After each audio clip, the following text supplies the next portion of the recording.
વડોદરાનો અવાજ ન્યૂઝમાં આપનું સ્વાગત છે। સમાચારમાં વાત કરીએ તો વડોદરા શહેરના કાલુપુરામાં મરાઠા પુત્ર યુવા સંગઠન દ્વારા પ્લાસ્ટિક ક્રિકેટ ટુર્નામેન્ટનું આયોજન કરવામાં આવ્યું હતું, જેમાં અલગ અલગ ટીમોએ ભાગ લીધો હતો। ગઈકાલે ડ્રીમ 11 અને મરાઠા વોરિયર્સ વચ્ચે ટુર્નામેન્ટની ફાઇનલ મેચ હતી, જેને જોવા માટે મોટી સંખ્યામાં લોકો એકત્રિત થયા હતા।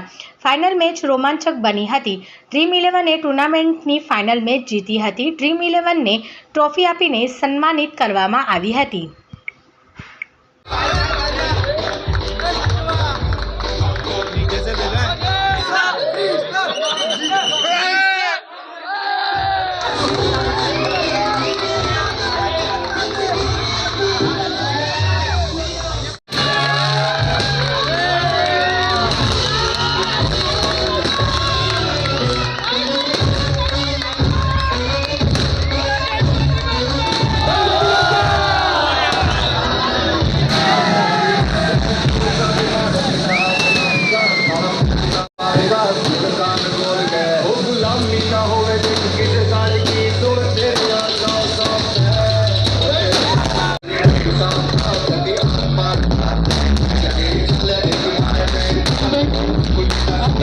वस्तु હતું કે 1992 જે અમે પ્લાસ્ટિક ટુર્નામેન્ટની સૌથી પહેલે ગુજરાતમાં શરૂઆત કરેલી, એ શરૂઆતની આજે તાજી થઈ ગઈ છે। આજે અમારા જોડે જે મિત્ર સુનિલભાઈ ને અમારા જે જોડીદાર છે, જે ઉંમરનો 50 ઉપર નીકળી ગયેલા છે, આજે મરાઠા પુત્ર યુવા સંગઠન તરફથી પ્લાસ્ટિક ટુર્નામેન્ટનું આયોજન કરેલું ને પ્લાસ્ટિક ટુર્નામેન્ટમાં મરાઠા પુત્રએ જે ફાઇનલમાં જે મેચ રમી છે,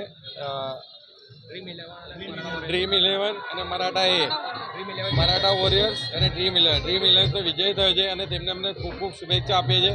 અને દરેક ટીમ તરફથી અને દરેક કાર્યકર તરફથી આજે આ મેચનો મનોરંજન લીધો સાથ સહકાર મળ્યો, તે બદલ બી અમને ખૂબ ખૂબ આભારી છે। અને દરેક યુવા છોકરાનું યુવા સંગઠન આ ફાઇનલ મેચ જોઈને ખૂબ ખૂબ મનોરંજનને એન્જોય કરેલો છે। મેં રાજુભાઈ પવાર, મરાઠા પુત્ર યુવા સંગઠન તથા સાંઈ પ્રયાસ સેવા ટ્રસ્ટના પ્રમુખ।